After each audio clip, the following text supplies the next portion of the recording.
Good evening and welcome to District Reports. I'm your host, Eve Galanter. Tonight we're going to talk about the Beacon. The Beacon. It's been about a year since the opening of the Beacon, Madison's homeless day resource center that is designed to serve as the companion to the shelters, requiring those who stay overnight to leave first thing in the morning and usually offer few, if any, services besides access to a shower and a meal and a bed. A daytime resource center with substantial support services offered to homeless individuals and families. The Beacon was in an imagining and planning process and phase for a very long time, and significant challenges included location and funding changes and which services to offer. Not unusual for a first-time project so complex for which there are few models. And while the planning was taking place, the population of homeless people grew and the need for services grew. During this past year, the center, run by Catholic Charities, has seen the projections of individuals to be served vastly exceeded, more families than were anticipated, and the need for additional funding from the City of Madison, Dane County, and other partners. Despite this, there have been successes in helping people find jobs and housing, and volunteers, wonderful volunteers, have stepped up in large numbers. What have we learned? How has the neighborhood responded? Is there an impact on police services in the area? And what do policymakers contemplate to address the issues that have arisen? We're going to ask our guests this evening, both of whom sit on the City County Committee on Homeless Issues, 12th District Alder Larry Palm, and 2nd District Dane County Supervisor Heidi Wegleitner. Welcome to both of you. It's very nice to have both of our units of government, or at least two of our local units of government represented, and so important for you to, these units of government and the individuals who represent them, to be working together on this really very difficult issue. Were you, either of you, involved at the very outset in the planning for the Beacon before it was known as the Beacon? Absolutely. In fact, when I was first elected to the county board, the first resolution I introduced was to create a city-county homeless issues committee and to charge the Madison area urban ministry with coming up with a report to address the gaps in our homeless services system. And that task force presented a number of recommendations to the county board in July of 2012, among them to create a comprehensive day resource center. And then that summer, that Homeless Issues Committee was created and convened for the first time. And really the bulk of the first year and a half, I think, of that committee was to come up with recommendations of what that day resource center should look like, what should be included in it. And Alder Palm also serves on that committee, and we have a number of wonderful stakeholders and a lot of discussion that went into it. So yeah, it had been in the works for several years. Right.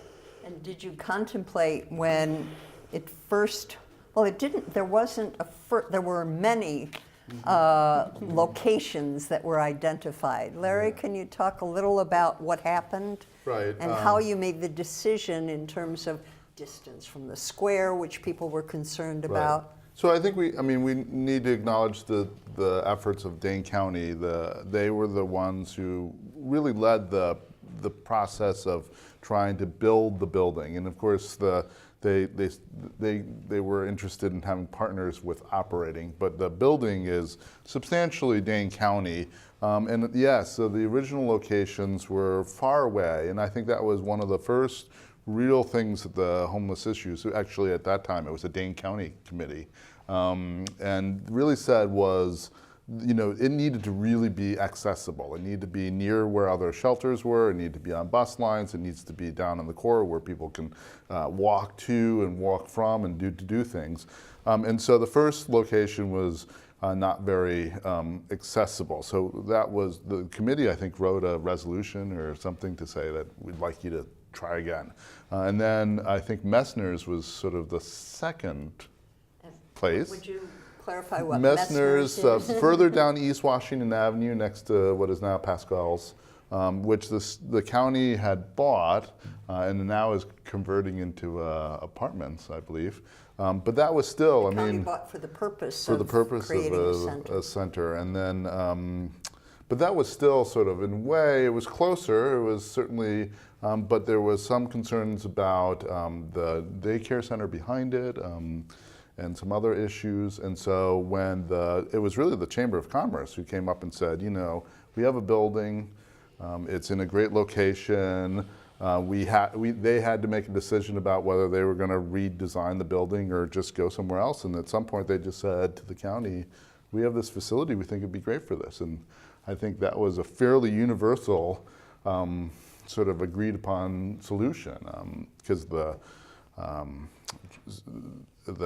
Travel Madison, not what's the Convention and Visitors Bureau was leaving, and so there was a lot of things in play. And so I think I think for most people, when this site came up, it was just an extraordinary site. I think certainly one of the things that we need to recognize in regards to these numbers, it still is a challenging site. It's a smaller building than potentially what we could have done if we just built one on our own, completely built one brand new. It certainly had its own idiosyncrasies with location, and they don't use the front door to access, and so that's awkward. But as locations goes, it's much closer to downtown and the core services that the city and the county provide. So it's about, what, 4 or 5 blocks from the square? Well, I think it's 6. 6 blocks from the square on the right-hand side as you're going east down East Washington, for those who are not familiar with the location. And now it does have a sign saying The Beacon. What did you anticipate, Heidi, and members of the committee, in terms of the types of services? How did you decide which types of services to offer? Ultimately, you ended up with everything from showers to laundry to offering job counseling and other things. How did you decide which were going to be the core services to offer? Well, with a lot of input from people impacted by homelessness, from folks who had to take the bus across town to get their shower and back across town to get their lunch and downtown to get to the shelter. And really, folks without homes were spending so much of their day just traveling, trying to meet their basic needs. So we, got a lot of input at the Homeless Issues Committee about what folks needed. The MUM report, as we call it, laid the foundation for identifying those types of services. One of the services that is not in the center but had been recommended to be in the center was storage. And so that was, continues to be kind of a sticking point because that is an ongoing gap that we've heard from people. They don't have a place to keep their stuff. Securely. Right, yes. Right. So, but yes, I mean, it's no surprise that, the showers and, the document storage and the meals and, the place to plug in and charge your phone, like all those things are so vital just to have a place to be and get lunch and take a load off, really. So those basic services were really a focus from the committee because that's what we heard from the people most impacted. I think the county was really focused, staff was really focused on employment and training services and offerings like that, which is certainly a component and available on the second level. One thing that we heard from folks who work with homeless families and young children is that they were worried there wasn't going to be enough space. And in fact, I think there's not enough space for families with children. And there was some question, will families really go there with all these single individuals? Yes, they have nowhere to go when they have to leave the Salvation Army. So families are utilizing it, and there's only so much room. Right. And far more than was anticipated, both of families and the need for family-friendly areas in the Beacon. And staff too, to handle that. Yeah. I do, I mean, I'm seeing the image of the family area. It was really, I think, something that I appreciated when they were crafting it, that they were trying to carve out a special place for families and children, and even developed an outdoor space that I thought was really positive. But obviously, as we said, it's just not enough space. But at this point, the effort here is to make that work. Make the funding work, make it sustainable. That's, I think, the challenge.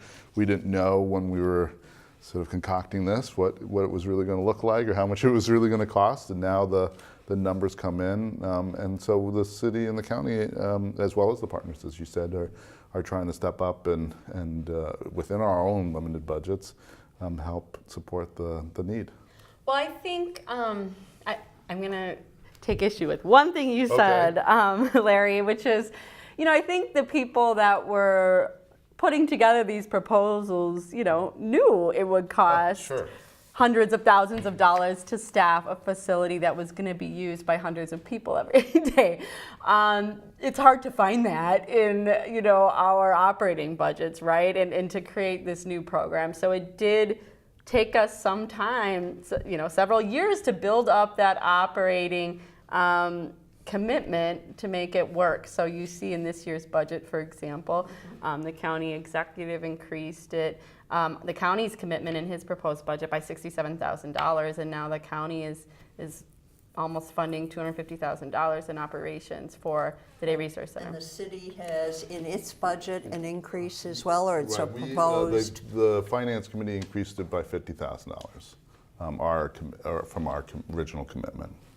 So, but and I agree, that's a whole nother challenge that we could fill another 30 minutes, which I don't think we should go into about how we did or didn't accurately plan the budgets for this, and I think that it's unfortunate those types of conversations can take away from the need and the efforts of trying to help support homeless individuals and families, and so I think it's easier Does it get acrimonious between the city and the county? Oh, I don't.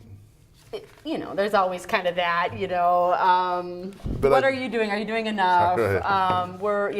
I think it's easier though once people, now that it's been open, it's a lot easier to say, wow, so many people are getting served and helped. This is such a wonderful thing. Look at all these volunteers and churches and private businesses that are contributing to its success. So I think getting those additional dollars in there is easier now that we can really see it. Recent numbers that were reported by Jackson Fonder of the Catholic Charities included that between 125 and 140 people per day were anticipated, and in fact it is more like 235 or 250 a day, and the amount of food and related and staffing needs went up accordingly. I think it was a tough. Some of those roles that they expected volunteers to be able to do were sort of tough jobs. A lot of people give mightily, and that's great. But I think they wanted to be able to directly engage with individuals, and instead they were helping wash laundry in there. So I think there was probably some people who.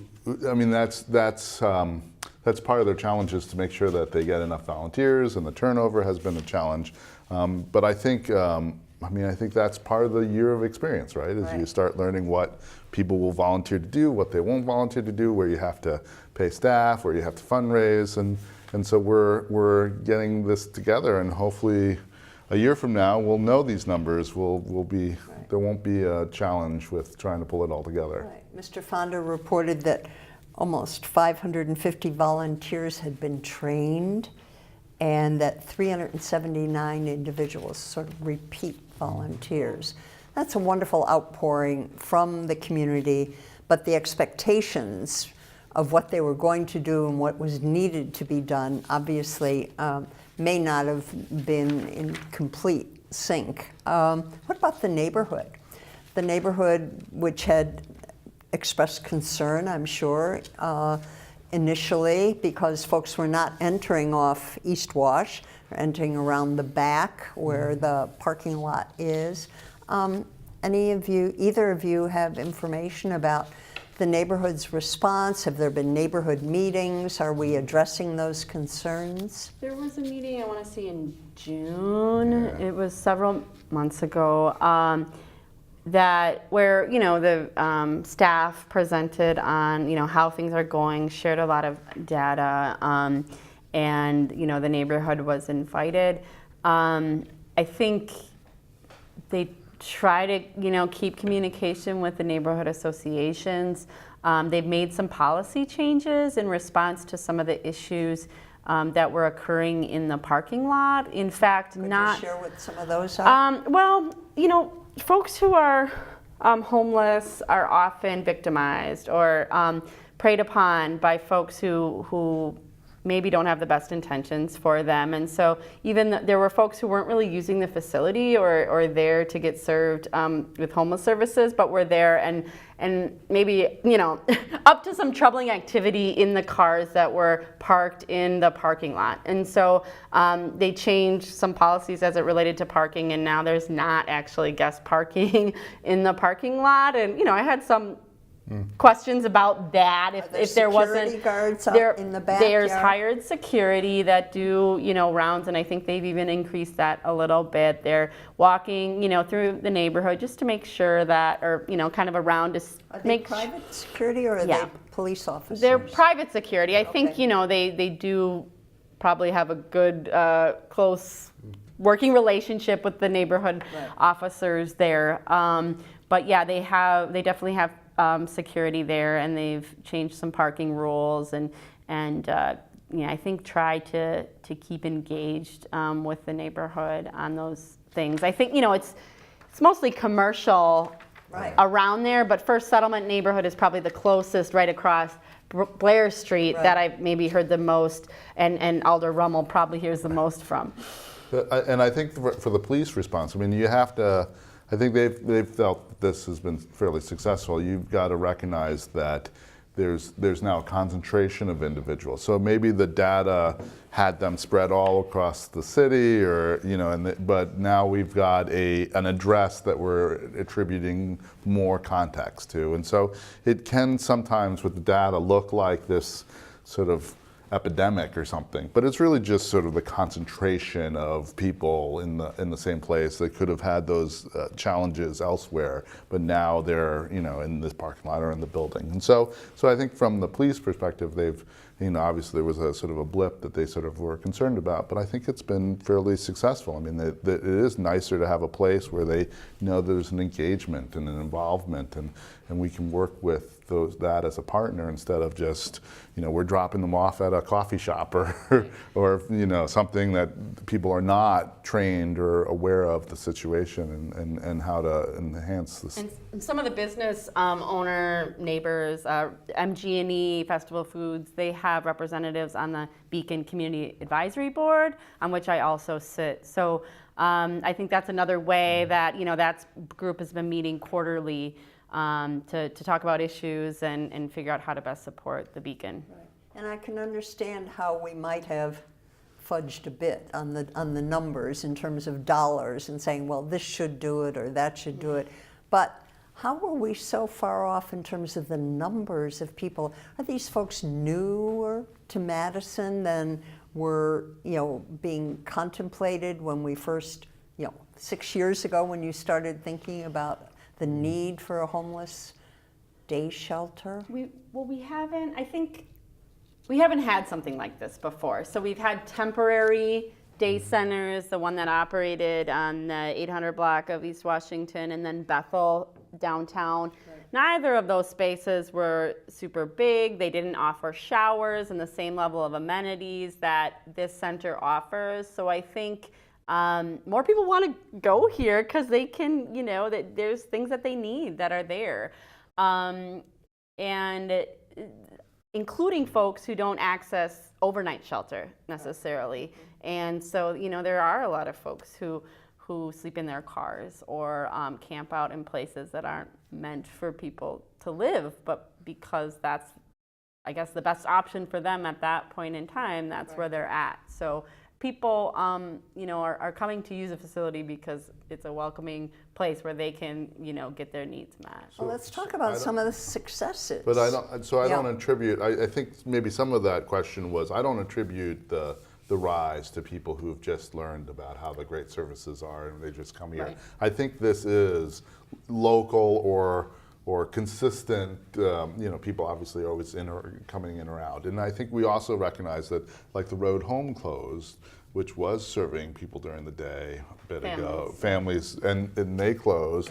And there were certainly things like the public library at Central. When this opened, we discontinued homeless services there to support. So I think that we just didn't have a count. There were lots of places that people were going, and we just didn't have. And it's hard because of the nature of previous programs, it'd be open a couple days a week or limited hours, and people would move between them, and so you couldn't get a count that was, just, singular person there all day, and so they were trying to operate on their best assumptions, and so certainly the scenario now is how to make this facility work well for everyone who wants to participate. There's obviously no recourse to expand at the time or create new spaces, but I think that's the key here, is that this building, while stretched, can service those individuals. Well, let's talk about how they're servicing them and some successes. What can you talk about? What can you tell us about those successes, housing and jobs and opportunities? Yeah, well, one thing that we now have at the Beacon is coordinated entry services. So folks who go to the Beacon can get assessed for their vulnerability, like literally their likelihood to die on the street, and then they're placed on a community-wide priority list for housing. So This that is a health assessment? It assesses their vulnerability and their length of homelessness. So it's going to ask a lot of personal questions about the issues that challenge them. Led to this. Yeah, and so we have really coordinated and concentrated services there, because that is the hub. That is where people go to get help, and so they will get assessed and then get placed on that community-wide priority list. And so if they're really high on that list, because for lots of different things, then they should be highest on the list for permanent supportive housing. So when a project like Refke Terrace opened, that would be the place that housing provider would go to get their tenants. So that's really exciting to me, because I think we agree that the solution to homelessness is housing, and to be able to go there and get connected to services that will get you into housing is really important. I know there's been quite a bit of job training going on there, and there's a huge computer lab, and I've heard about folks who have gotten jobs, come into the Beacon, and then got jobs, which of course makes it easier for them to get into housing, and we've heard a number of those stories, and they really do have some remarkable staff working with folks like Tammy Fleming, the volunteer coordinator, who just has a number of relationships in the community from her work with Friends of the State Street families. So those things help too, when you're working with people that know people and can help you access those relationships and those agencies and connections. What impact has it had, or do you know, on the number of individuals who spend most of their day, say, at the top of State Street, just off the square, on the square? Do you know whether that has reduced that population, whether folks are choosing this as an alternative, or do many still prefer that location? Do you have any knowledge of any of those numbers? I think some of that's probably weather related. I think people are more likely to be at the top of State Street when there's stuff going on there and the weather's nice, and just like the Beacon, the numbers are going to go up again as it gets colder, and there's just not more comfortable places to be. So I think, I can't say for sure. I guess the probably downtown police captain and business district people would be the best people to ask that question. Is there a point at which you have to say, I'm sorry, we're full, we can't allow anybody else to come in the building today? Are there any actual restrictions, occupancy limits that would that would say, hey, I am so sorry, but you'll have to wait until somebody leaves? Is that a possibility, especially in the winter? The fire department would say that is the case. I think, when you're talking about the 200 plus numbers, folks are, coming in for their shower, getting their coffee, their breakfast, and then they're out to go for an interview or, their medical appointment or things like that. It's not necessarily like those 200 people are all there at the same time. And so I imagine that's the way they've been keeping under those limits. And I can't remember off the top of my head what that limit is. I'm sure they're aware of it, though. And I would argue that probably statistically speaking, that limit is much higher. If you look at, if you're there at the site, there's a lot of open spaces that, theoretically you could, do something. But I think the question becomes, is there, as we're trying to provide services and comfort to individuals that are experiencing homelessness, that you don't want to sort of antagonize things by just putting everybody in a room and that's been some challenges we've had in the past. And so when you talk about top of State Street and other places, we really need to understand that these are human beings who have their own prerogatives and own desires and own likes and dislikes. And so not all homeless people are going to come to the Beacon, or they're not going to they're not going to stay there. Maybe they do the coordinated intake or they help with something and then leave to do something else. And there's obviously some individuals that just choose to not receive services for whatever reason. And we have to figure out ways to sort of assist in all of their stages and try and help them wherever they are, and not just say, well, the only place we can provide services is at the Beacon. And to that point, the county is putting money in to support Off the Square Club, which doesn't exclusively serve homeless people, but does serve homeless people with mental health issues. And Safe Haven, which is another, has day services programming out, on the southeast side of Madison. Well, I want to thank both of you for sort of shining a light, just the way the Beacon does, on this issue, and for being actively involved in the homeless issues. To our viewers, I want to mention that on tonight's council agenda, there is a report of consideration of the council looking at paid family leave for City of Madison employees. So if this is an issue in which you're interested, you'll want to stay tuned for tonight's Common Council meeting immediately following our program, and then tune in again next time for district reports. And do remember, please, to vote. Thank you.